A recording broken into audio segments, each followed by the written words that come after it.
Okay, and we're back. We're back. Cue the intro.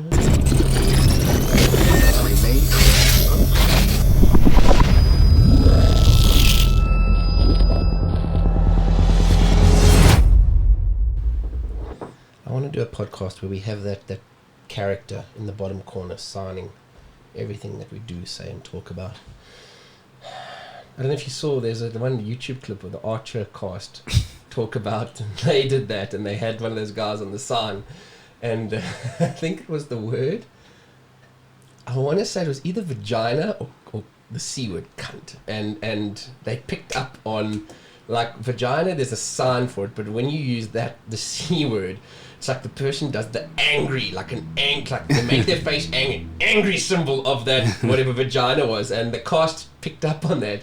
So apparently they just constantly went off script and tried to find any excuse to throw that word in, because every time, like sign, like sign. Fools. But I could totally see that group of guys like Archer and like, oh, hang on, this is actually quite fucking funny, so let's just go on to that. I'm going to send it to you when they were recounting that particular thing. I can't remember who it was who was talking about it. I think it's the chick who plays Carol. Okay. She was recounting that one thing, and then she also like, that was yeah, sure. So this is one of those what we actually got to read episodes, because we haven't done one of those in a while. Feels that way, yeah. We got a little bit caught up in the acquisitions more than the actual reading for a bit, and I don't know about you, but it was actually kind of nice to actually sit down and bang through a few stories. Yeah, dude, definitely. Especially because, like, I'm not going to get into it, but business is a bit slow, so it's more justification for me to go, Mark, you've got plenty on your shelf, just read, stop buying. So yeah, no, it was good to just go back and settle on Sandman. Yeah. What's surprise? Mark, you've got plenty on your shelf, so let's read the Sandman again.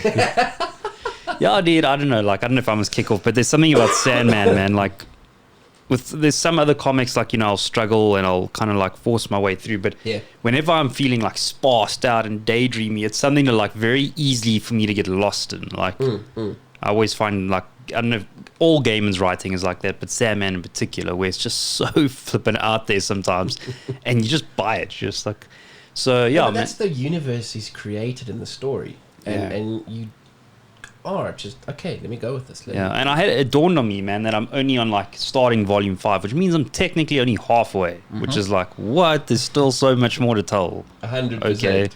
But I also think it'll be interesting to see, like when you go back to some of the others, whether it's Seven Soldiers or if you start reading like a Preacher, if those things immerse you as much, or if it's just the world, the characters, that Gaiman's right. It could be that beautiful combination of all of those things that just resonate with you. You know what I mean? Yeah, this is true.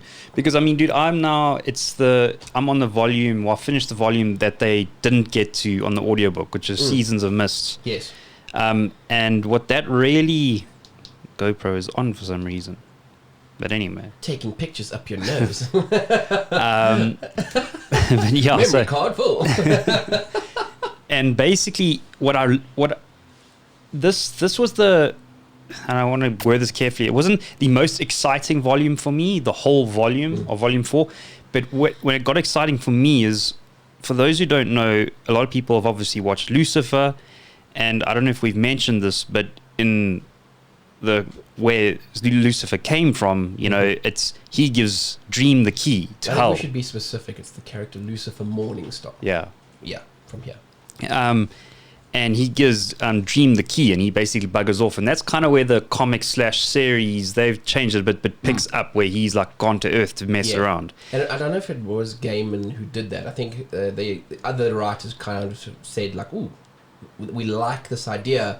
We've got some story." And I think Gaiman just went go with it. Thumbs up. He oversaw what they were doing, but he didn't actually write the Lucifer stories. Yeah. But what I didn't know is I kind of just assumed that Dream ran hell for a while. But the comic takes you through all, like, I don't know if you remember this part where all these different factions like come and they want to bid for the key, and it's like Loki's there. And that ties into the Lucifer show. Yeah. If you remember, there was that one season where eventually that's why Lucifer has to go back to re-establish order in hell because of the little factions vying for the throne.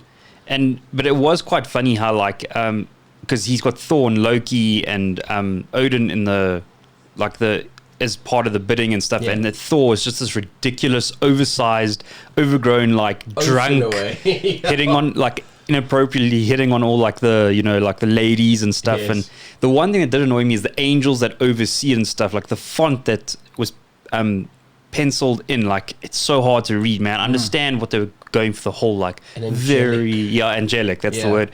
But I was like, at times I was like, what is that guy's name? But like, but yeah, man. And it's all the right angels. It's a meta deal. It's all of those that you see in the Lucifer thing. Uriel, all of them in some way, shape or form are there, which is cool.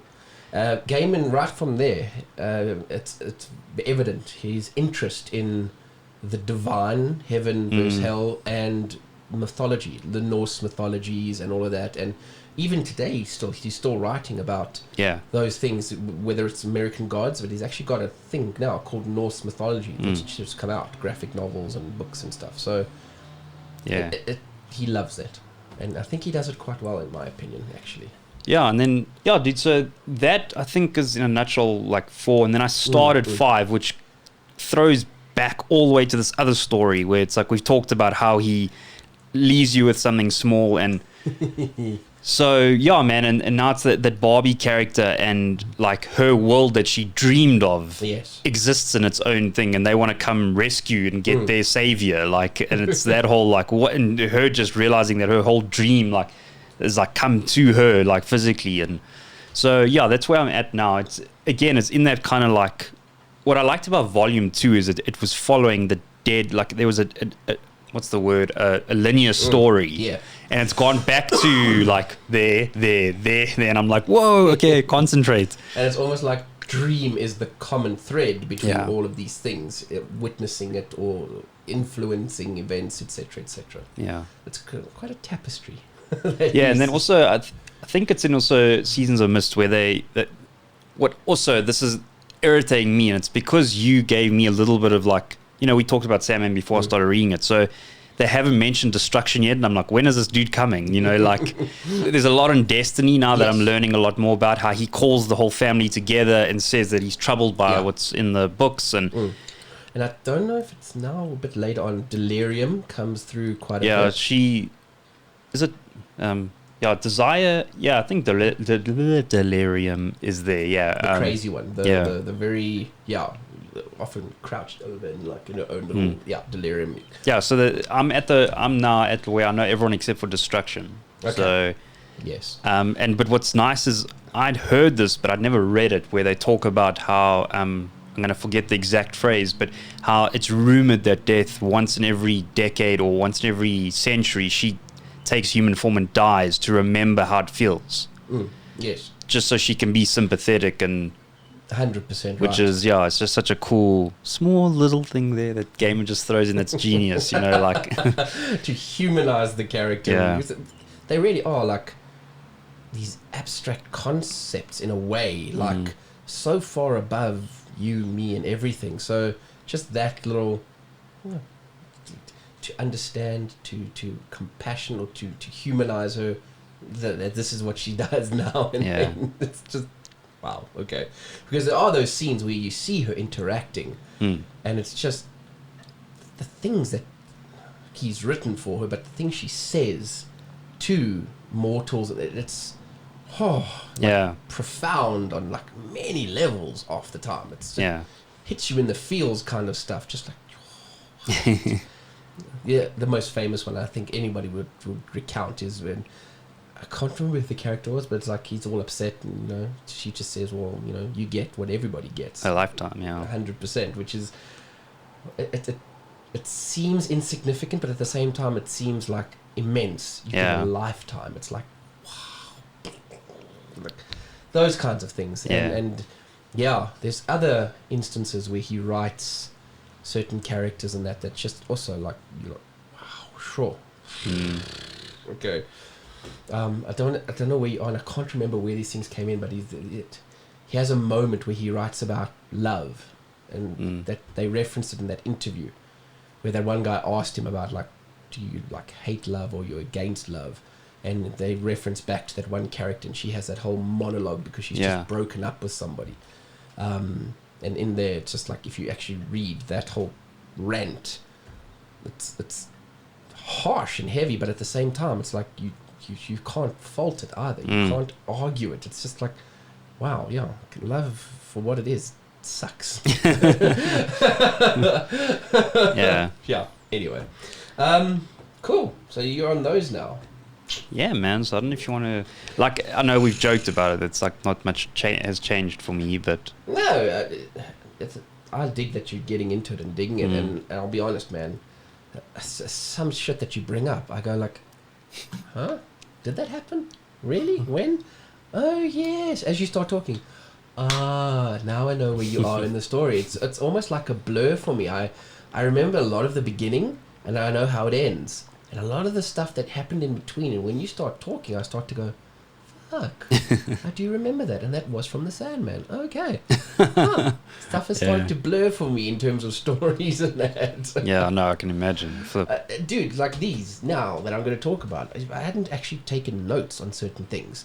Like this first one, it's Guardians of the Galaxy, and it's a 2-part story that Donny Cates wrote, and it's literally like his own little Guardian story, and it's the whole way it was pitched and everything was just the new Guardians team that was going to be formed. Okay. So even in that, it's my first things was, so what happened to the original team? Like, where's Groot? Where's all these guys? Like, And the story does pick up where the team's in shambles. It's basically Groot and Star-Lord on not even the Milano anymore. The Milano's gone. It's a new ship. It's another celeb that I think it's called the Rider, after Winona Ryder, or something like that. And apparently in the comics, a lot of shit's happened. I think Jason Aaron was writing stuff, and he wrote a whole bunch of stuff that the Guardians have been involved in and handling and tackling. And Cates took over when the team was like properly in a shambles, and his whole thing was, well, I know a way to bring everything back again. And what I like about it, and I've said it in many other episodes, he writes cosmic very well for me. So he's brought in the Surfers there, Beta Ray Bill, Cosmic Ghost Rider is there somehow, Adam Warlock. So all of these great cosmic characters are Sounds there. like a damn powerful team. Dude, they're the... What's his name, man? Gladiator from the Shi'ar Empire. He's in there. Jeez. Yeah, dude, it's hardcore. Quasar, all of them, Nova, they're all there playing different roles. And all the while you're going like, but what happened to the originals? Where's Gamora? Where are all these guys? Where's Drax and everything? And yeah, as the story goes on, you find out some stuff that shit's happened to the team. It seems like this has taken place after the second Infinity War saga, and apparently what happened in there was Gamora gets all of the stones together, and she becomes the threat to the universe that they all have to stop. So this picks up where Gamora is like completely like hunted, like everyone's looking to get Gamora. Yeah. So I was just like, okay, fine. There is a Thanos thing in there as well. Nova's in there. Hela is in there as well, which is cool. And they give you some glances of just how fucking hardcore Hela is. Like, she is kind of like the goddess of death. Yeah. You know, so she can do some shit if she wants to. So all of that, and it was just I've got to say, man, it was picked it up to see if I liked it, and I just read both volumes in one sitting. It was just that good for me. Sure. I love how Cates writes cosmic. That's cool. Right up there with Starlin. He's right up there with Abnett and Lanning. He's hats off to him. Apparently he writes all the symbiote stuff well too. For me, he can just keep writing cosmic, and I'll be a happy little snowflake in my corner. So I can definitely recommend picking up the two, and stuff happens after this that I need to. It flows into another little mini series. I don't know if he wrote that or someone else took over. Okay. But I'm keen to see what the next step is just off the back of this. Nice. So that was good. Next one I managed to read. Picked it up with some guy. He had it on Facebook selling, and I think it cost me $50. It's a Wonder Woman saga, and it's basically Wonder Woman versus Artemis. And in this, by the end of it, Artemis assumes the role or the mantle of Wonder Woman. Oh, wow. There's pros and cons to this. So it's dead set in the 90s during the image rise or the image revolution. Okay. It's abundantly apparent that DC have looked at this and gone, we just have to follow suit. Like, these image guys are kicking our asses. So it just needs to be hot woman, muscular guys, big ass fucking guns, and all of that jazz. So, yeah, it's got it. This William Messner Loebs, who wrote it, I don't know if I like the writing entirely, or maybe it's because this thing was clearly a bunch of comic books that were making up a story arc. So there's a lot of stuff that's missing that I don't know from previous issues of Wonder Woman, and I felt he didn't really fill in those gaps well in this. And then it doesn't have a very good clear end for me, because obviously it's probably flowing into another story arc. I'm not sure. What I can say, and I'm a fan, Diodato's art. I mean, you can look at the cover. Yeah, he draws not just Wonder Woman, but he draws women. Yeah, no, it awesome. Appeals. Man, they look very attractive and appealing, and that's all through. He's got that image type of action and stuff, and there's a lot of posy kind of things in certain things. But I like the art, I really do.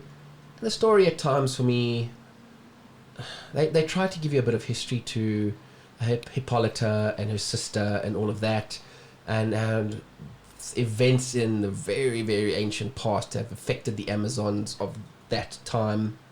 I think it's just because other guys like Brian Azzarello did it better for me when he completely revamped Wonder Woman and kind of retconned her origins and stuff. Yeah. And a lot of that was taken into the movies, and for me that it works better and it sits better than what Loebs was trying to do here. But yeah, it's not a great story. It doesn't blow my mind. Okay. Visually, it was nice. I mean, just flipping page to page, it's it's like more like reading an Image comic than it is a DC comic. And I understand why he left Wonder Woman and went straight into doing Glory at Image, which is just a Wonder Woman character with blonde hair, not the dark. That's it, and it makes sense to me. I mean, the work here, I see it in Glory too. So I was like, okay. The next ones that I just wanted to show off was quite cool. Never heard of this before, but it's called Dumb 2099, and it's a parody of the comic next to it, The Doom 2099. I mean, even at the back, if you check, there's like a little funny, sketchy thing there. I picked this up when I went rifling through those boxes that one weekend, and I saw this, and I don't even know the company. It took me forever to find it on the comic collecting app, but it just, the way that it parodied that, I had to grab it and pick it up, and it's purely that, a parody spoof, don't take myself too seriously kind of comic that I thought was quite fun.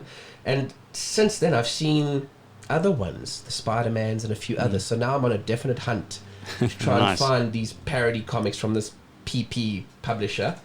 And the last thing that I've started reading, I haven't finished this TP yet, but called Ice Cream Man, and I like it. It's basically each little chapter or whatever in this is a self-contained. Yeah, I heard that they're each self-contained. Yeah, little story. So I haven't yet seen if they're all going to interconnect somehow. So far, the only common thread is the Ice Cream Man. Okay. And it's a weird kind of, he's got these powers, magical powers, and each time he appears and he's like there to serve ice cream to the kids and all of that kind of stuff, but then it just flows off into like weird and wacky, wonderful kind of scary, eerie tales and stories. It's almost like kind of a little bit of Black Mirror, but a little bit of Twilight Zone. That kind of spooky, weird horror. Sometimes not even really horror, but each one kind of leaves you with this eerie little, like, freaky.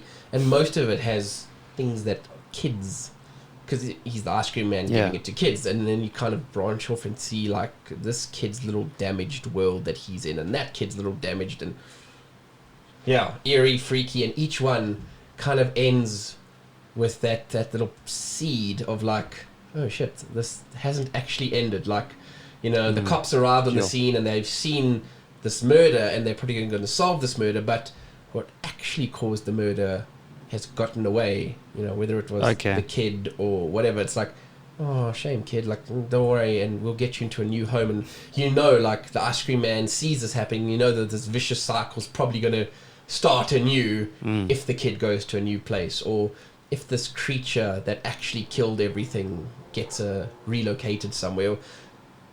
So each one has that kind of like little, I don't know if you ever remember the Twilight Zone, as it would end on those kind of twists, the music would come back like as it was wrapping up, and it gave you that sense of this isn't actually finished. It's going to happen again, and then your imagination fills in the possible rest of what could happen, and each one of these kind of ends like that. And I like that, where you're kind of going, okay, cool.